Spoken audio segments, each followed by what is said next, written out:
Season 6 opens with one of the series' most memorable story arcs. Jed inherits a castle. The episode begins when the Clampett family receives astonishing news. Jed has inherited an ancient English castle from a distant relative. The unexpected inheritance throws the entire household into excitement and confusion, while Mr. Drysdale immediately worries that the family might leave Beverly Hills and take their enormous fortune with them. The episode sets the stage for the Clampetts' famous adventure in England, blending culture clash, family humor, and the show's trademark misunderstandings. The story begins at the Clampett mansion on an otherwise peaceful morning. Jed enjoys his usual quiet routine, sitting comfortably on the porch while reflecting on the simple pleasures of life. Although he has lived in Beverly Hills for several years, he has never fully adopted the luxurious lifestyle surrounding him. Expensive cars, grand estates, and fashionable trends continue to interest him far less than honest conversation and common sense. Inside the mansion, Granny is busy preparing one of her latest mountain remedies. She proudly insists that modern medicine still has much to learn from generations of traditional wisdom. Ellie Mae spends her morning caring for her beloved animals, while Jethro once again imagines himself destined for greatness in some new profession. The peaceful atmosphere changes when an official letter arrives. The envelope bears an unfamiliar foreign seal. Jed assumes it is probably another advertisement or business proposal. Instead, the letter contains remarkable news. A distant relative living in England has passed away. According to the family's lawyer, Jed has become the legal heir to an ancient castle located in the English countryside. For several moments, nobody speaks. The announcement seems almost impossible to believe. Granny immediately wonders why anyone would want to live inside a castle. To her, castles are simply oversized stone buildings filled with cold rooms, ghosts, and unnecessary stairs. Jed reacts differently. Rather than becoming excited about wealth or prestige, he wonders who the relative was and why the property came to him. His humility once again defines his character. Jethro, however, experiences an entirely different reaction. The moment he hears the word castle, his imagination explodes. He instantly pictures knights in shining armor, kings, queens, dragons, and medieval tournaments. Because most of his knowledge comes from history books only partially understood, Jethro becomes convinced that England still functions much as it did centuries ago. He confidently announces that every proper castle must include armor, royal banquets, and loyal subjects waiting to greet their noble rulers. Nobody can convince him otherwise. Meanwhile, at the Commerce Bank, Mr. Drysdale receives the same news. Unlike the Clampetts, he immediately recognizes the financial implications. If Jed decides to move permanently to England, the bank could lose its largest depositor.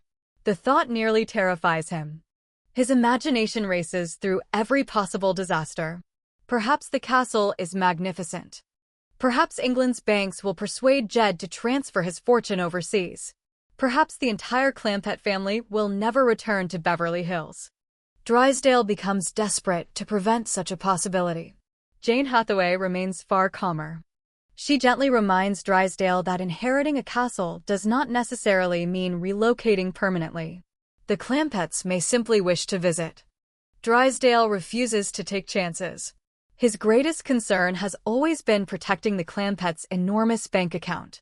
Back at the mansion, preparations for the journey begin almost immediately. Jethro enthusiastically appoints himself the family's expert on British royalty. Using outdated schoolbooks and wildly inaccurate assumptions, he begins educating everyone about proper royal behavior. He insists that gentlemen must wear elaborate costumes. Ladies should dress like queens. Servants will certainly greet them at the gates. Granny listens with growing disbelief. She cannot imagine voluntarily dressing like European royalty when comfortable mountain clothes have served her perfectly well for decades. Jed quietly smiles. He understands that Jethro's enthusiasm matters more than his historical accuracy. Ellie Mae becomes curious about England's wildlife. She wonders whether squirrels, rabbits, birds, and other animals differ from those back home. Her excitement has nothing to do with castles or wealth. She simply hopes to meet new animal friends. The episode beautifully reinforces each family member's unique personality. The inheritance means something completely different to everyone.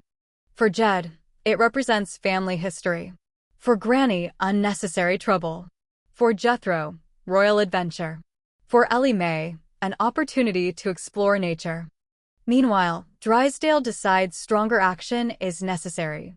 He visits the Clampets personally. Pretending enthusiasm, he congratulates Jed on becoming the owner of a castle. Secretly, however, he begins asking carefully worded questions. Does Jed plan to stay forever? Would he consider maintaining his financial affairs in California? Would English banking perhaps prove inconvenient? Jed remains completely unaware of Drysdale's hidden motives. He honestly explains that he has not yet decided anything. First, he wants to see the property. Only afterward can any decisions be made.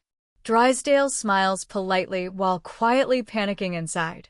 As preparations continue, another source of comedy develops. Jethro insists that every member of the family must behave like proper English nobility. He practices exaggerated bows. He invents formal greetings. He repeatedly addresses Jed as though he were already a king. Granny refuses to cooperate. She insists no mountain woman needs lessons in manners from someone barely capable of remembering ordinary table etiquette. Their arguments provide many of the episode's funniest moments. Jethro attempts demonstrating sophisticated behavior. Granny immediately exposes the ridiculousness of his performance. Jed patiently tries keeping peace between them. The humor grows when Jethro begins researching famous English history. Unfortunately, he misunderstands nearly everything he reads. He becomes convinced that Queen Elizabeth I still rules England. He believes knights continue patrolling castles. He even expects formal jousting tournaments to take place upon their arrival. His confidence never weakens despite having almost every historical fact completely wrong. Rather than correcting him constantly, the family simply allows him to enjoy his fantasy. Ellie Mae starts packing. Unlike fashionable travelers, she worries less about elegant clothing than about practical necessities. She hopes to bring supplies for caring for injured animals should she encounter any during the trip. Granny focuses on her medicine collection. She insists English doctors probably know nothing about proper mountain remedies. Therefore, she intends bringing enough homemade medicine to cure almost every imaginable illness. Jed quietly reflects on the unusual turn his life has taken. Only a few years earlier, he had been living peacefully in the Ozark Mountains. Then oil transformed the family's future forever. Now that same unexpected fortune has somehow led to inheriting a castle across the Atlantic Ocean. Despite these extraordinary changes, Jed remains remarkably grounded. His values have never changed. People matter more than possessions. Kindness matters more than status. Those beliefs continue guiding every decision he makes. Meanwhile, Drysdale's anxiety reaches new heights. Unable to tolerate uncertainty, he begins considering whether he should somehow accompany the family. If he remains nearby, perhaps he can discourage any permanent relocation. Jane Hathaway gently points out that following wealthy customers around the world may appear slightly excessive. Drysdale dismisses the criticism. Protecting the Clampett fortune justifies almost anything. The emotional heart of the episode arrives during a quiet family discussion before departure. Rather than celebrating castles or inherited wealth, Jed reminds everyone why they are making the journey. They are going to honor family. Someone they had never met nevertheless chose to remember them.